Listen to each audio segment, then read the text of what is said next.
The camera zooms in on the congressional hearing room. Tension thick in the air as Pam Bondi adjusts her microphone, her usually confident demeanor slightly shaken. The former Florida Attorney General sits rigid in her navy blue blazer, unaware of the bombshell about to drop.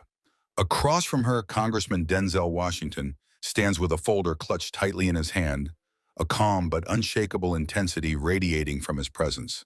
Just moments earlier, Bondi had been lecturing the committee about government transparency, her voice steady and authoritative.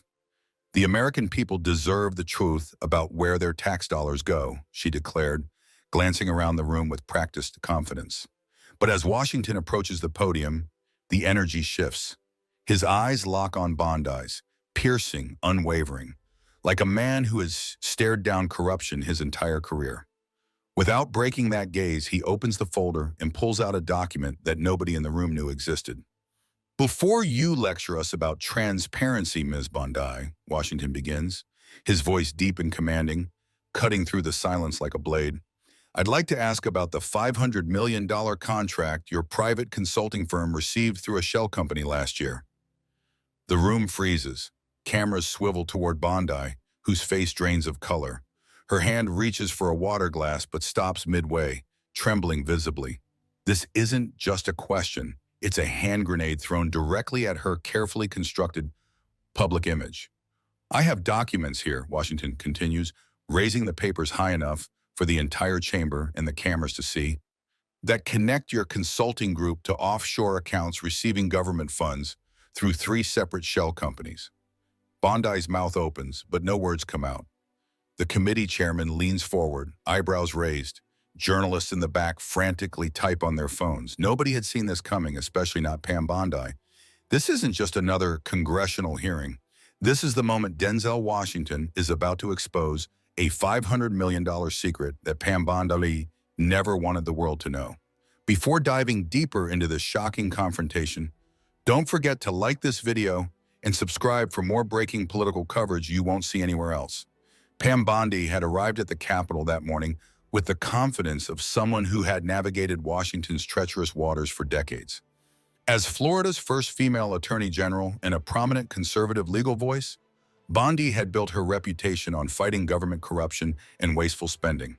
Her trademark blonde hair, perfectly styled, her designer suit impeccable. She embodied the polished, powerful image she had cultivated since leaving office. Behind closed doors, Bondi had spent the last 3 years building a lucrative consulting empire. Her firm, Bondi Strategies, had become the go-to advisor for corporations navigating government regulations, a fact she proudly discussed in media appearances. What she never mentioned were the offshore accounts, the shell companies, or the mysterious $500 million contract that had quietly made her one of the wealthiest political consultants in America. Pam Bondi represents everything wrong with the revolving door in Washington, a former colleague had whispered to reporters. She prosecuted corruption as Attorney General, then turned around and cashed in on her connections. Across the divide stood Congressman Denzel Washington, the seasoned statesman whose reputation for moral conviction was as legendary as his presence. A former civil rights advocate and community leader, Washington had carried his relentless sense of justice from the streets to the halls of Congress. Where Bondi was calculated and careful, Washington was bold and uncompromising. Where Bondi had decades of establishment connections, Washington had built his career dismantling the very systems she thrived within. "People underestimate him because he doesn't play politics like the rest," a senior Democratic aide explained. But Washington doesn't follow Washington's rules. He spent years confronting lies where the truth actually mattered. For 6 months, Washington and his staff had been quietly investigating government contracts awarded to consulting firms with political ties. They followed paper trails, spoke with whistleblowers, and connected the dots that others had missed or ignored.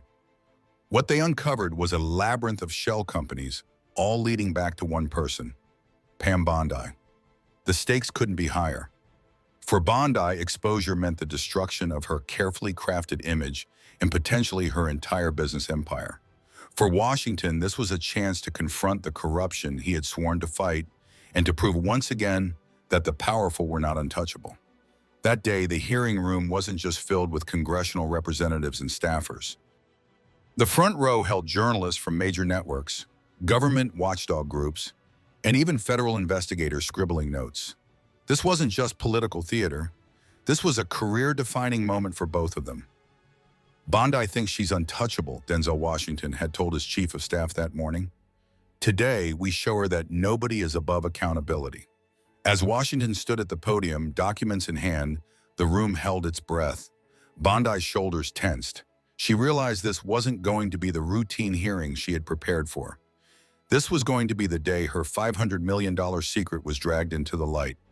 Ms. Bondi, would you please confirm for the record that you are the sole owner of Bondi Strategies, LLC? Washington begins, his voice low but firm, the weight of authority behind every syllable. Yes, I am, Bondi replies, a slight edge to her voice as she leans toward the microphone. And would you also confirm that Bondi Strategies has no parent company or ownership stakes held by any other entities? Washington presses, unwavering. Bondi hesitates just a moment too long. That's correct, she finally says. Washington nods slowly, then slides a document into the projector. On the large screen behind him, corporate registration paperwork fills the wall. Then perhaps you could explain why Coastal Consulting Group, a company registered in Delaware, lists Bondi Strategies as a wholly owned subsidiary. Murmurs ripple through the audience. Bondi's attorney leans over, whispering urgently in her ear. That's a mischaracterization. Bondi counters quickly, her voice pitched slightly higher. Coastal Consulting was a temporary legal structure during a potential acquisition that never materialized. Washington tilts his head, the faintest flicker of a smile tugging at the corner of his mouth. Interesting, because according to these banking records, he changes the document on the screen. Coastal Consulting received a $500 million government contract for infrastructure advisory services just 14 months ago.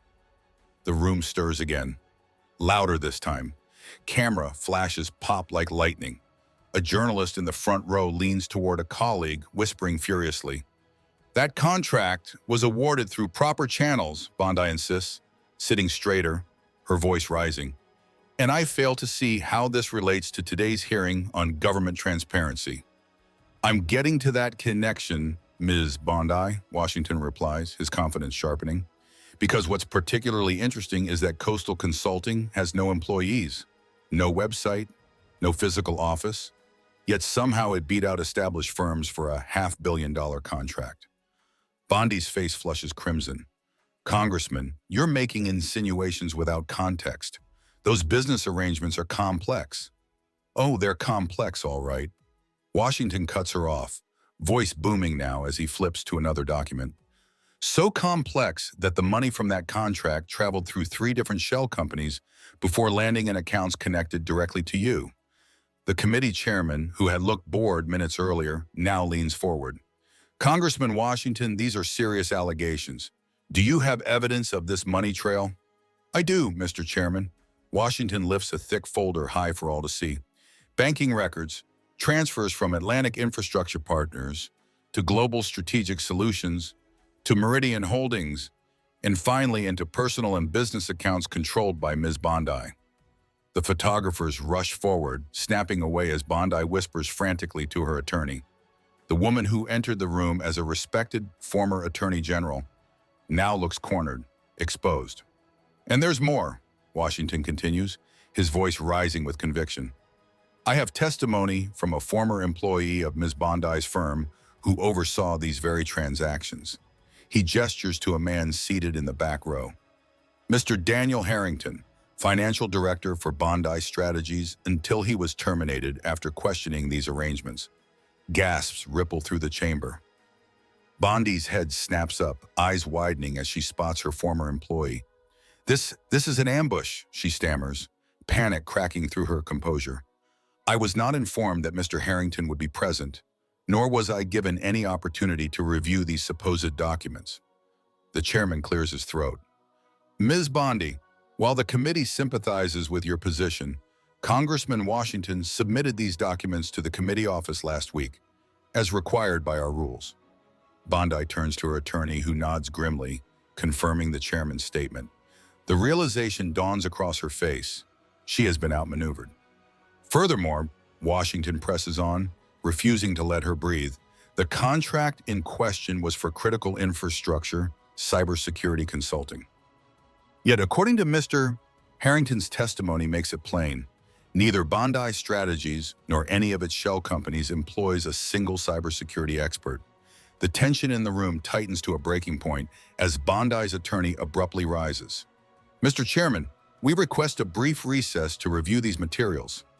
Before we do that, Denzel Washington interjects, his voice steady but carrying unmistakable force. I'd like to enter into the record one final document. He holds up a paper.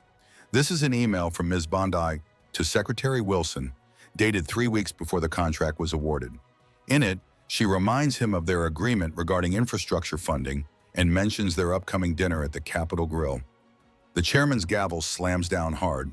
We'll take a 30-minute recess, he declares over the erupting chaos. Ms. Bondi, I suggest you use this time to prepare substantive responses to these allegations.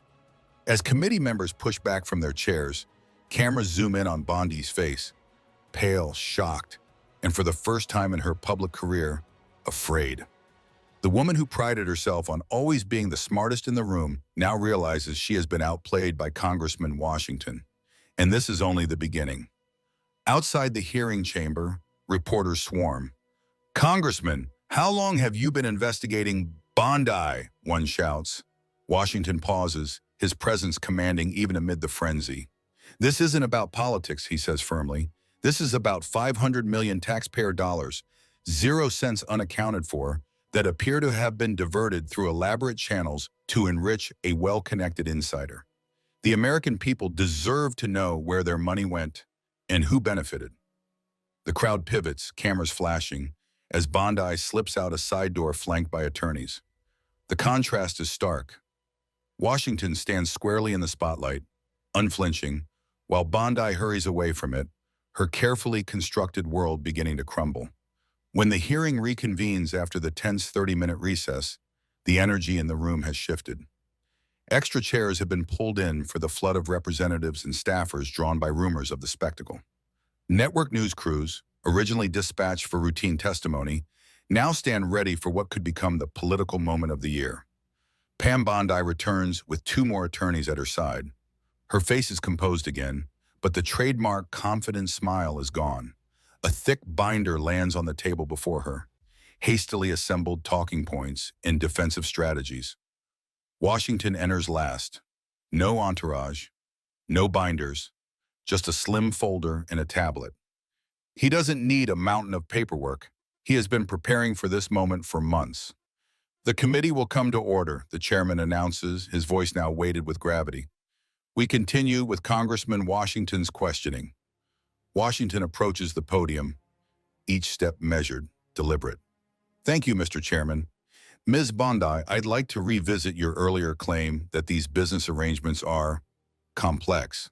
Would you agree that complexity can sometimes be used to obscure improper financial relationships? Bondi leans toward the microphone, voice taut. Congressman, during the break, my legal team advised me that many of your characterizations are misleading. The transactions you've described were all legal and properly disclosed on appropriate filings. Properly disclosed? Washington echoes, one eyebrow lifting. He taps his tablet, and a tax filing illuminates the large screen behind him. This is your company's most recent disclosure to the IRS. Can you point to where this $500 million contract appears? Bondi shifts uncomfortably. That particular arrangement would have been disclosed through different entities, as is standard practice for complex business structures. Standard practice, Washington repeats, his tone sharpened like a blade. Let's talk about standard practice, Ms. Bondi. Is it standard practice for a former attorney general to create multiple shell companies to obscure government contracts? Is it standard practice to receive $500 million for expertise your firm doesn't even possess? Before Bondi can stammer a defense, Washington presses on. Let me introduce our next witness. He gestures toward a woman rising from the audience. This is Patricia Winters, former procurement officer at the Department of Infrastructure. Ms. Winters, Would you tell the committee about the bidding process for the cybersecurity contract awarded to Coastal Consulting? Winter steps to the microphone, her voice clear and unwavering. There was no traditional bidding process, she states. I was instructed to process the paperwork as a sole source contract, Patricia Winters testifies. That meant no competitive bids were required. When I asked for justification, I was told it came from the top and not to ask questions. The room erupts in whispers. Bondi's attorney frantically scribbles notes. Ms. Winters, Denzel Washington continues, steady as ever. Were you aware that the company receiving this contract had connections to Ms. Bondi? No, sir, Winters replies firmly. The paperwork listed only Coastal Consulting. Had I known about the connection, I would have been required to flag it as a conflict of interest. Bondi snaps, her voice rising. This is hearsay and speculation. Ms. Winters has no direct knowledge of my business arrangements. Actually, Washington counters, pulling another document from his folder. We have the incorporation documents for Coastal Consulting right here, listing your home address in Tampa as the company's legal address. Would you like to explain why a supposedly separate company uses your personal residence? Cameras zoom in as Bondi's face flushes deep red. Her hand trembles as she reaches for her water glass, nearly knocking it over. I think what we're seeing, Washington says, now addressing the full committee, his voice filling the room, is a deliberate attempt to circumvent ethical safeguards. Ms. Bondi, while serving as Florida's Attorney General, you prosecuted multiple cases involving shell companies and financial fraud. You know exactly how these schemes work, not just how to prosecute them, but apparently how to design them. Another document appears on the screen, an internal memo from Bondi Strategies. Washington reads it aloud. This memo, written by Ms. Bondi herself, instructs her staff to maintain separation between public-facing operations and the infrastructure contract. It specifically states, no direct communication about coastal activities through company channels. He turns back to her. Ms. Bondi, would you care to explain why any legitimate business would need such secrecy? The room falls utterly silent as Bondi stares at her own words projected larger than life. For several seconds, she says nothing. Is it? Washington leans in, his tone sharp. Then perhaps you can provide the context for this email sent from your personal account to your financial director. A new document appears on the screen. Washington reads again, voice cutting like steel. The Delaware structure gives us complete anonymity. No one can connect these dots unless someone on our side talks. Make sure the team understands the importance of absolute discretion. A photographer captures the exact moment Bondi realizes the depth of what Washington has obtained. Her eyes widen, lips parting in shock. That image will appear on front pages nationwide tomorrow. Ms. Bondi, Washington says, stepping closer to the witness table, his presence unshakable. You have built your career prosecuting corruption. You've spoken endlessly about government transparency. Yet these documents show you personally orchestrated an elaborate scheme to hide your connection to a $500 million government contract. A contract for cybersecurity services your firm had no qualification to provide. Bondi's attorney whispers frantically in her ear, but she sits frozen, staring at the evidence laid bare before the committee and the nation. I have one final question, Washington says, his voice now carrying righteous weight. The contract stipulated deliverables, specific cybersecurity protocols and systems. Where are they? What did the American taxpayers receive for their $500 million? The silence stretches for 10 excruciating seconds before Bondi finally breaks. I need to consult with my legal team before answering further questions. I thought you might, Washington replies coldly. He turns to the chairman. Mr. Chairman, I request that this committee immediately refer this matter to the Department of Justice for criminal investigation. I also move that we subpoena all financial records from Ms. Bondi and her associated companies. The chairman, visibly stunned, nods slowly. So moved. This committee will coordinate with the appropriate authorities. As if on cue, two individuals in dark suits rise from the back row, flashing badges as they move toward the dais. FBI agents, present to witness the proceedings, now step forward with clear purpose. Bondi's composure finally shatters. tears well in her eyes, her breathing ragged, as she turns desperately to her attorneys, who look just as shaken. The woman who entered the room, a respected public figure, is now staring down not just humiliation, but potential criminal charges. And standing calmly at the center of the storm is Congressman Denzel Washington, gathering his slim folder. His mission complete. He has exposed the truth, following the evidence where others feared to tread. In just 45 minutes, the trajectory of American political accountability had been rewritten. As cameras captured Pam Bondi's breakdown, the nation witnessed the power of a single determined lawmaker armed with nothing but documented truth. The aftermath of Congressman Denzel Washington's explosive revelations spread through Washington like wildfire, and then engulfed the nation. Within minutes of the hearing's conclusion, hashtags like #Bondigate and #Washington 500 million trended nationally. Cable news networks scrapped their scheduled programming, looping the most dramatic moments of the confrontation on repeat. Outside the hearing room, reporters surged toward Washington as he emerged, composed and resolute. "Congressman, did you expect Bondi to break down like that?" one journalist shouted. Washington paused, adjusting his jacket before responding. "This isn't about me, and it isn't about Ms. Bondi's emotional state. This is about 500 million taxpayer dollars that disappeared into shell companies and offshore accounts. The American people deserve answers, not performances." Meanwhile, Bondi slipped out through a rear door flanked by her attorneys and security. Cameras caught her tear-streaked face, mascara smudged, as she was rushed into a waiting black SUV. That single image, a striking contrast to her carefully maintained public persona, became the defining visual of the scandal, plastered across news websites within the hour. By evening, the hearing had morphed into a national spectacle. Primetime anchors opened their broadcasts with urgent recaps. Good evening. We begin tonight with what can only be described as one of the most shocking moments in recent congressional history, intoned veteran anchor Michael Reynolds.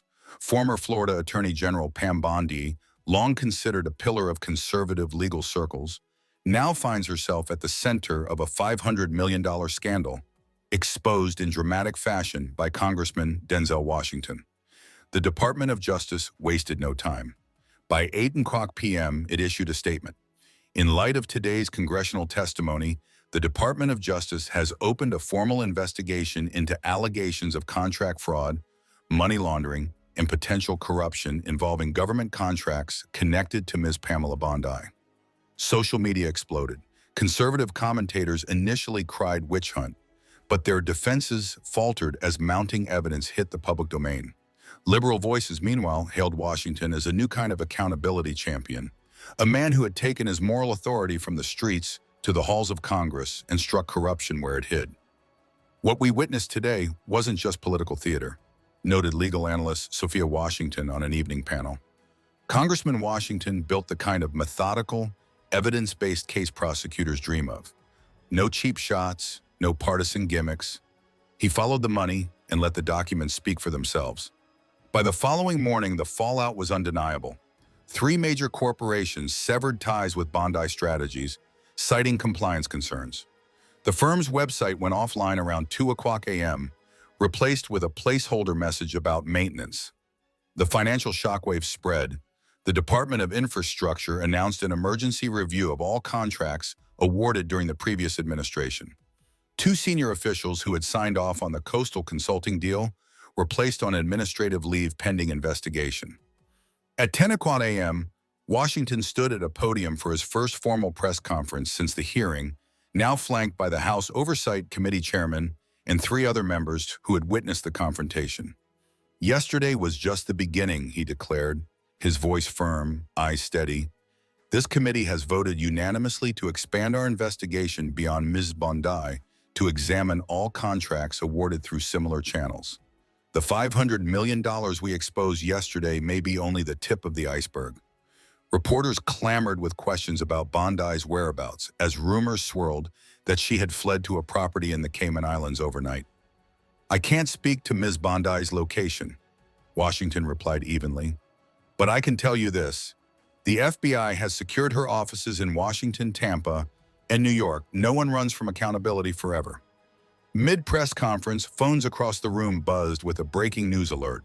Reporters' faces lit with shock as the update spread. Coastal Consulting's banking records had been subpoenaed, revealing transfers to accounts in Switzerland, Luxembourg, and in Singapore. The scandal had gone global. The scandal had already shaken Washington to its core, but inside the Capitol, whispers were growing louder. Bondi was just the beginning. The thumb drive slipped into Congressman Denzel Washington's hand late that night, carried the weight of an even bigger storm. In a dimly lit office, Washington and his senior staff huddled around a secure laptop. The files opened one by one: contracts, offshore transfers, encrypted communications. This wasn't $500 million. This was $2 billion, spread across multiple agencies, funneled through contractors nobody in the room had ever heard of. Washington leaned back in his chair, silent for a moment. His team exchanged uneasy glances. Finally, he spoke. Bondi wasn't the architect. She was just a piece of the machine. By dawn, FBI liaisons were sitting across from Washington, scanning the drive with forensic analysts. "Whoever brought you this," one agent muttered, "just dropped a live grenade in your lap." Across town, news networks still replayed Bondi's breakdown on loop. But Washington wasn't watching. His focus was already shifting. Each document pointed to layers of influence deeper than anyone had imagined. Former cabinet officials, corporate lobbyists, even foreign intermediaries. And the most chilling part? Some of the contracts weren't just about money. They touched critical national infrastructure: energy grids, cyber defense systems, transportation hubs. "This isn't just corruption," Washington told the Oversight Committee chairman during a closed-door briefing. "This is a national security threat hiding under the guise of consulting contracts." The chairman's face blanched. If this is true, the Bondi case will look small compared to what's coming. Meanwhile, rumors spread that Bondi, desperate and cornered, was preparing to cut a deal, offering names in exchange for leniency. But Washington wasn't waiting. The files he now possessed suggested that multiple sitting officials could be implicated. 3 nights later, under heavy security, Washington walked into a classified intelligence briefing. The Director of National Intelligence slid a folder across the table. "Congressman, we've confirmed international wire transfers linked to the Cayman accounts in your files. They connect to shell entities operating out of Zurich and Singapore. Whoever set this up has been running it for years." Washington glanced around the room. Senators, prosecutors, intelligence officers, every face tense. "Then we're not just chasing corruption," he said gravely. "We're about to uncover a network that's been bleeding the American taxpayer dry and putting our security at risk." The room went silent.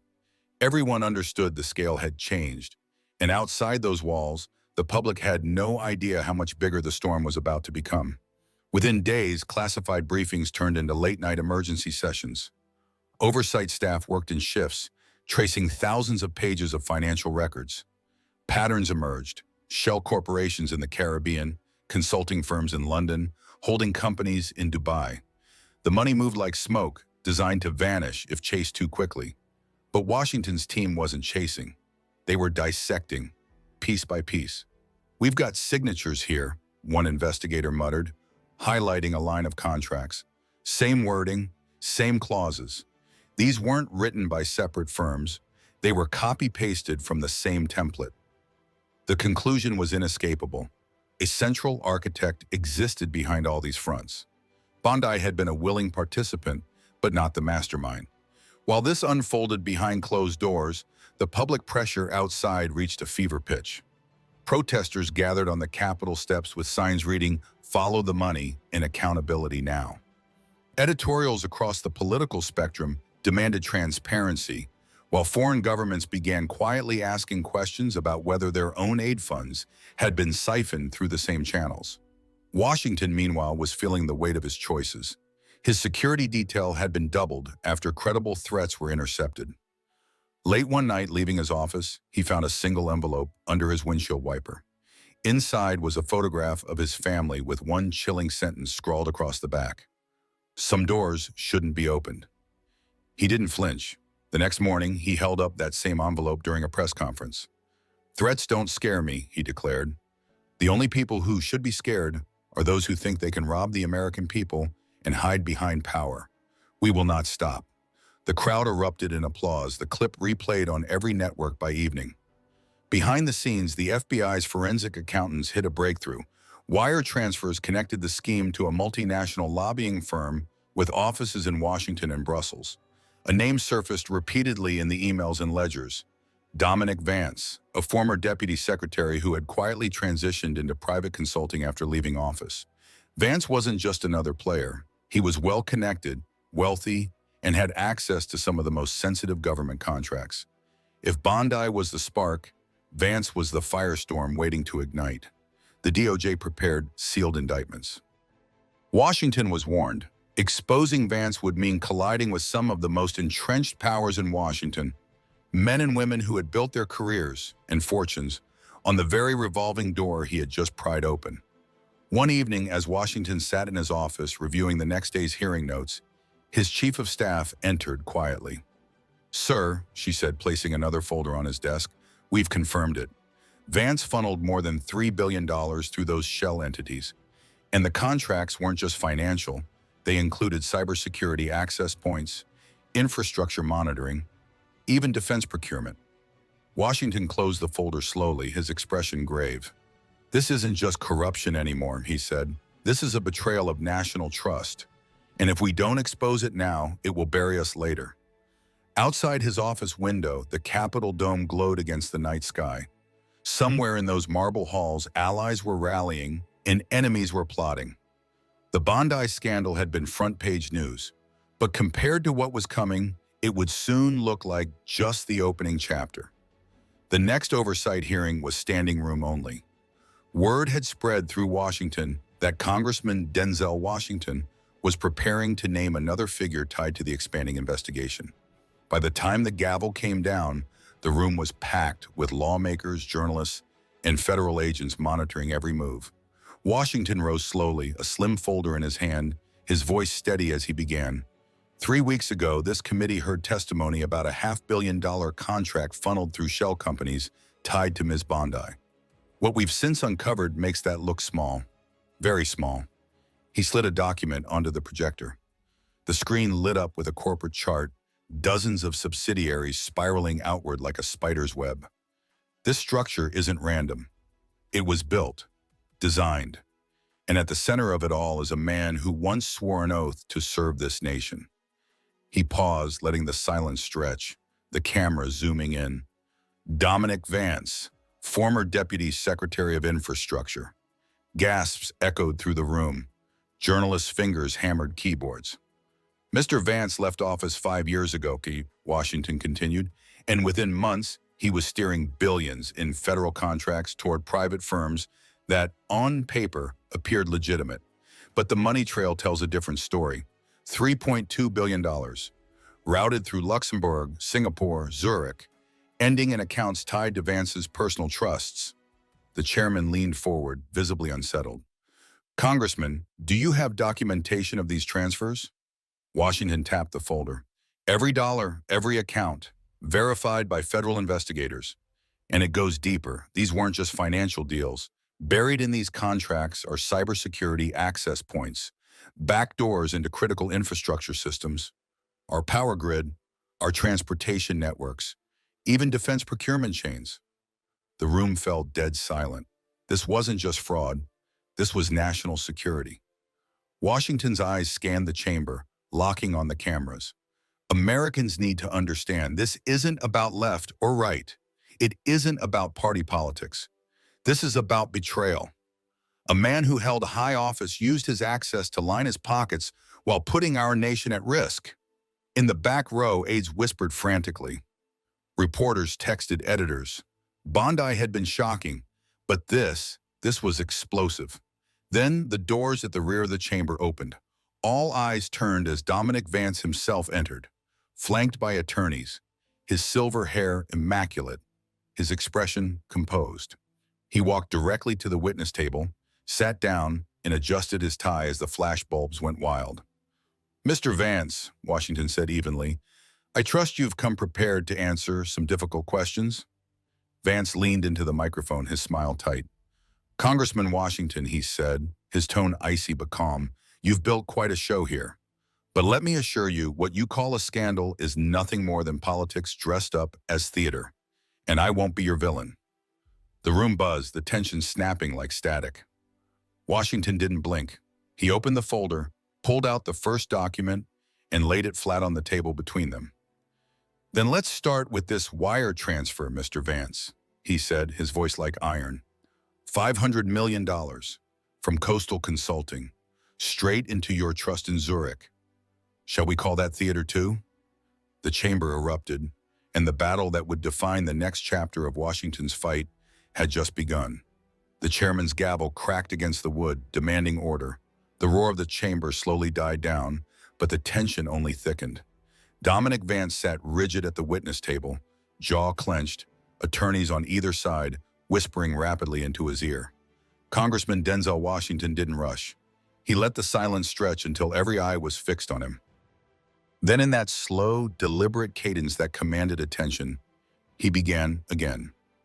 Mr. Vance, you say this is theater, fine, but let's walk through the script together. He held up a document, the camera zooming in as the page filled the screen behind him. This is a wire transfer receipt from Atlantic Infrastructure Partners. $500 million. It leaves their account, passes through two shell entities and lands right here. Washington tapped the page. Zurich Trust Account, number ending 914, registered to Dominic J. Vance. The murmurs surged again. Vance leaned into his mic. That transfer was part of a legitimate investment vehicle. Perfectly legal, fully disclosed. Washington tilted his head slightly, almost amused. Fully disclosed?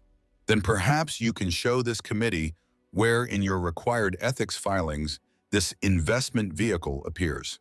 He slid another page onto the projector. Vance's federal disclosure forms, neat columns of bland financial data. The Zurich account was nowhere to be seen. Vance's composure cracked.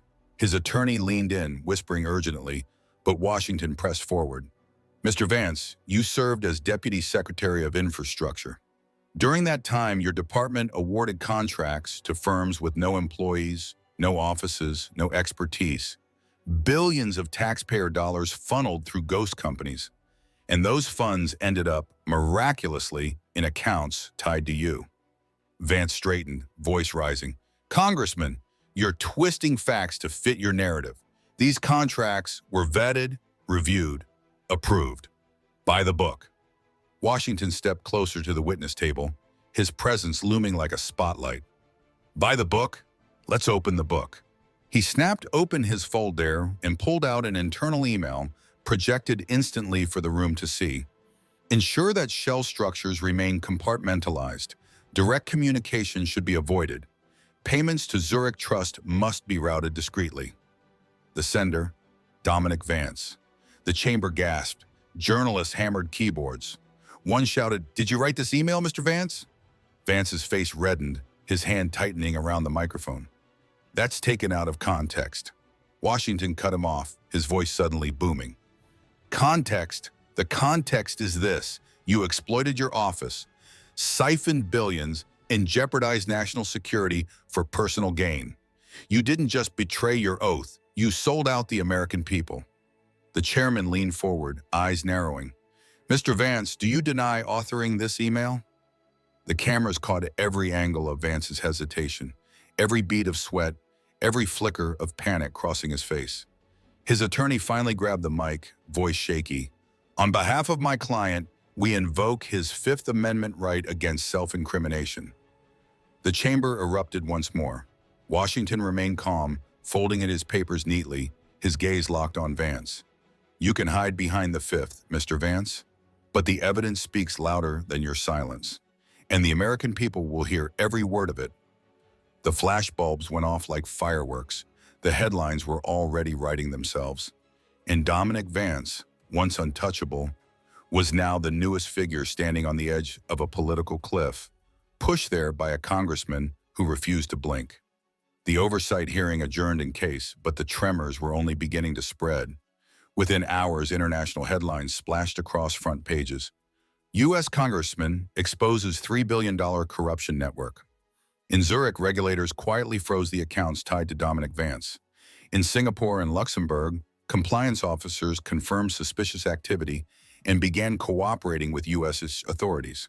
Behind closed doors, FBI agents and DOJ prosecutors weren't just building a case, they were mapping a global web of corruption. A whiteboard in a secure conference room now stretched wall to wall, covered in arrows and company names. Offshore entities in the Caymans, shell firms in Cyprus, a shadow lattice of transactions designed to evade detection. One senior investigator muttered under his breath, "This isn't just about theft. This is about leverage. Whoever controls this money can buy influence anywhere." Meanwhile, Congressman Denzel Washington became the focal point of both admiration and hostility. Protesters chanted his name outside the Capitol, waving signs that read "No More Secrets" and "Washington versus Corruption." But inside the Beltway, the knives were out. Lobbyists whispered about his recklessness, and anonymous leaks tried to paint him as a grandstander. None of it shook him. At a classified intelligence briefing, the CIA director laid a folder on the table. "Congressman, our intercepts confirm foreign intelligence services may have been aware of these financial channels. Some may have even benefited." Washington's eyes narrowed. "Are you saying parts of this scheme could tie back to hostile states?" The director hesitated, then nodded. "If these backdoors in infrastructure systems were intentional, it goes beyond corruption. It borders on espionage." The room went still. This was no longer just an American scandal. It was a geopolitical crisis. That evening, Washington appeared on national television, calm but resolute. "This is bigger than one official, bigger than one network. We are uncovering a system designed to bleed our nation's resources and compromise our security. And I promise you this, we will follow the money, however far it goes, whomever it touches, however high it reaches." The response was electric. Millions watched live. Social media lit up with support. But in private, threats escalated. Washington's security team intercepted suspicious vehicles trailing his convoy. His staff reported anonymous calls warning him to back off while you still can. He didn't back off. 3 days later, another bombshell dropped. A leaked memo from the Department of Defense revealed that one of the shell companies tied to Vance had been awarded a contract connected to the U.S. power grid modernization program. Billions more.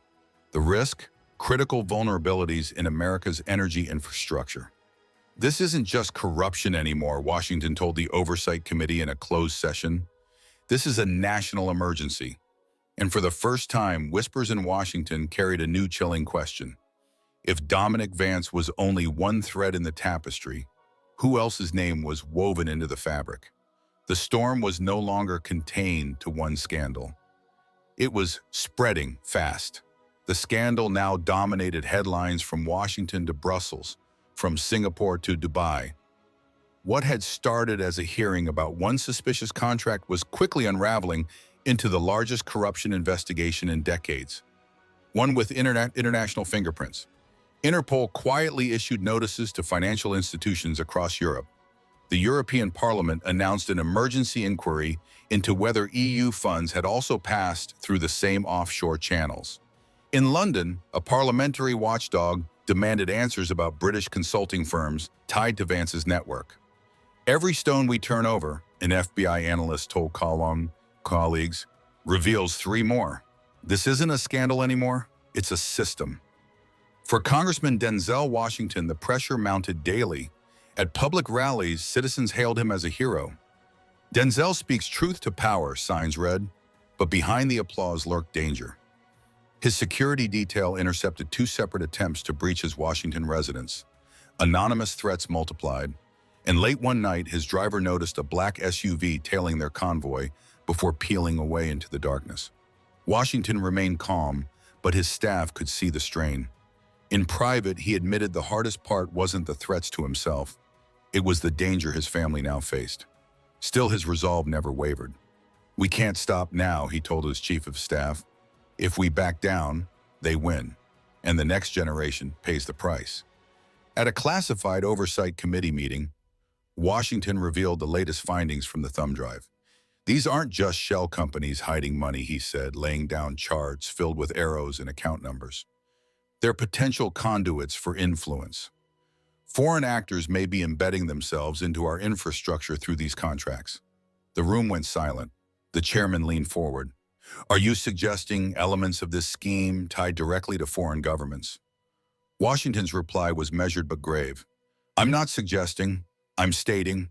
The evidence is clear. Some of these contracts gave outside entities data access points, gateways into our grids and defense systems. What started as corruption has grown into a matter of sovereignty. The revelation rippled like an earthquake.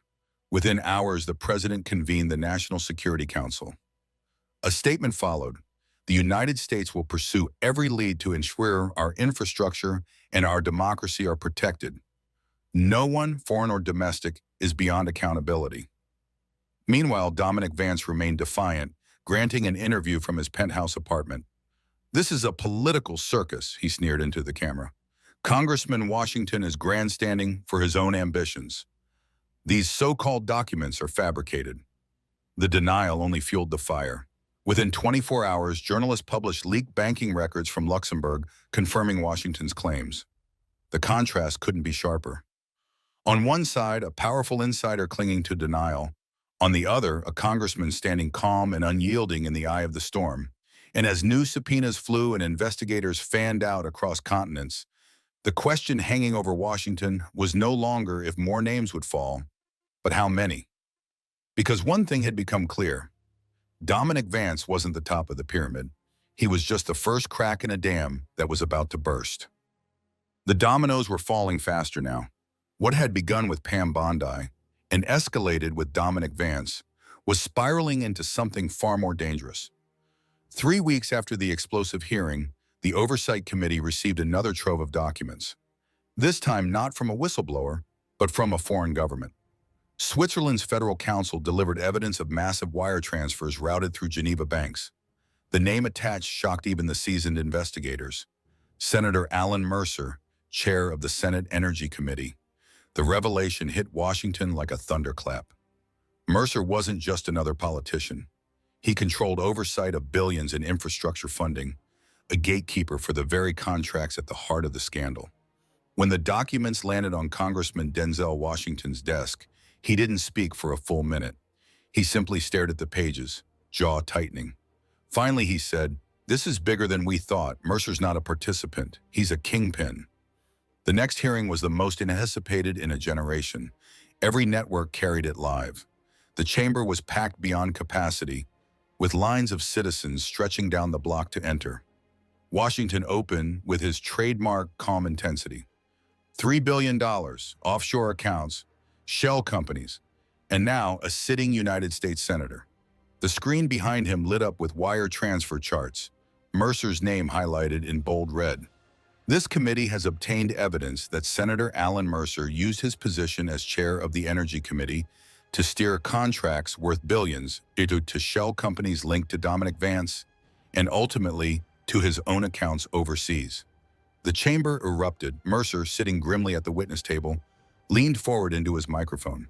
"This is a smear. I have served this country for 30 years. I will not be railroaded by a congressman seeking the spotlight." Washington didn't flinch. He lifted another document, reading aloud in his deep, measured voice. "Ensure the senator receives his allocation through Zurich Trust. Political cover is secured through Energy Subcommittee approvals." The signature at the bottom, Dominic Vance. Cameras caught Mercer's face as the words echoed through the chamber. His hands tightened around the table, knuckles white. "Mr. Mercer, Washington said, his voice cutting through the noise. "You can call this a smear, but the paper trail says otherwise. And the American people deserve to know if the man trusted to guard our nation's energy security has instead been selling it piece by piece." Reporters bolted from the room to file breaking alerts. The stock market trembled as energy companies tied to Mercer's committee influence began to plummet. Protesters gathered outside chanting, "Mercer must go." That evening, federal agents executed search warrants on Mercer's offices in Washington and his home in Virginia. Cameras captured boxes of documents being carried out under floodlights. a scene replayed endlessly across every news channel. For Washington, the moment was bittersweet. Another corrupt figure exposed, yes, but also proof of how deep the rot ran. As he walked back to his office, surrounded by aides and security, he muttered quietly, "We're not pulling weeds anymore. We're tearing out roots." And in the shadows of K Street, lobbyists and power brokers whispered nervously over drinks. If Bondi, Vance, and now Mercer could fall, anyone could. The dam was cracking wide open, and Denzel Washington was standing directly in the path of the flood, refusing to move. The storm had raged for months. Pam Bondi, Dominic Vance, Senator Mercer. Each revelation tore deeper into the fabric of Washington, exposing a rot so vast it seemed bottomless. And yet, through it all, Congressman Denzel Washington never faltered. On the morning of the final hearing, the nation held its breath. The Capitol was locked down tighter than Inauguration Day. Helicopters circled overhead, streets were barricaded, and millions tuned in live. Washington entered the chamber with his trademark calm stride, greeted by the deafening click of cameras. He laid a single thick folder on the witness table. No theatrics, no opening monologue, just the truth. "Ladies and gentlemen," he began, his voice steady, resonant, impossible to ignore. "Today, we close the circle. What began with one fraudulent contract has unveiled a conspiracy spanning multiple agencies, private firms, and even members of this very Congress. Billions stolen, security compromised, trust shattered." He opened the folder. One by one, he read the names of high-ranking officials, contractors, and lobbyists implicated in the scheme. Each name struck like a hammer. Gasps filled the chamber as senators, executives, and household political figures were revealed. At the climax, Washington raised a final sheet. This document, verified by federal investigators, proves that the network was designed not just for personal profit, but to sell influence over our nation's infrastructure to foreign interests. That ends today. The room erupted into chaos. Some shouted, some wept. But Washington did not raise his voice. He simply spoke into the microphone, words carrying across the country like a verdict. "Corruption is not invincible. Power without accountability is a lie. And today, the American people reclaim the truth." That night, the Department of Justice announced the largest anti-corruption indictments in U.S. history. Arrests spread across Washington, New York, and overseas. Entire consulting empires collapsed overnight. Outside the Capitol, tens of thousands gathered with candles, chanting his name, not as a celebrity, but as a man who had stood unflinching in the face of a system designed to break him. Weeks later, presidentially televised, Denzel Washington stood not in Congress, but on the steps of the Lincoln Memorial, addressing a sea of citizens. "I didn't do this alone. You demanded better. You refused to look away. This isn't my victory. This is our rebirth."